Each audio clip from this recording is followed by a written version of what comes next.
Tersangka dugaan pelecehan seksual Iwas alias Agus kemarin melakukan rekonstruksi atau reka ulang adegan dugaan pelecehan seksual terhadap 15 wanita. Lebih dari 40 adegan diperlihatkan tersangka Agus yang disaksikan tim jaksa dan diawasi Komisi Kepolisian Nasional.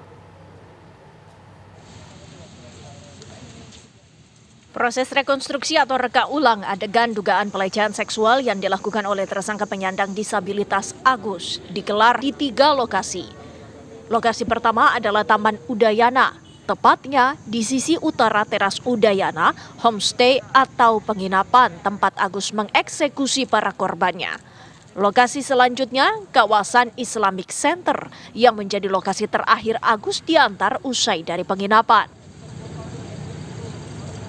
Lebih dari 45 adegan dipraktekkan tersangka Agus di hadapan para penyidik dan tim jaksa Kejaksaan Tinggi Nusa Tenggara Barat.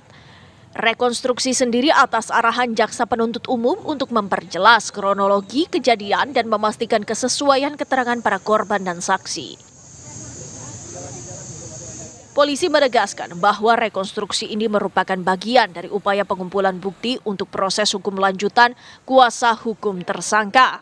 Pendamping korban serta tim jaksa penuntut umum serta Kompolnas hadir dalam rekonstruksi ini.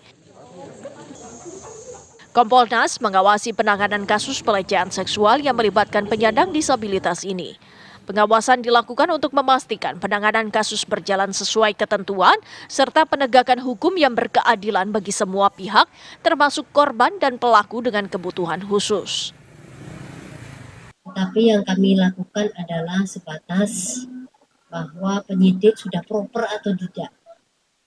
Jadi tidak hanya menangani tersangka, tetapi juga menangani korbannya. Ini dua-duanya adalah kelompok rentan. Jadi penyidik harus memahami bagaimana menangani seseorang sebagai tersangka yang kelompok rentan maupun korban perempuan kelompok rentan. Kalau ini sudah semuanya dilakukan, artinya penyidik sudah on the track. Dalam kasus dugaan pelecehan seksual yang melibatkan penyandang disabilitas ini, sebanyak 15 orang perempuan menjadi korban dan telah melapor ke Komisi Disabilitas Daerah Provinsi NTB. Jumlah tersebut bertambah dari jumlah sebelumnya, 13 orang.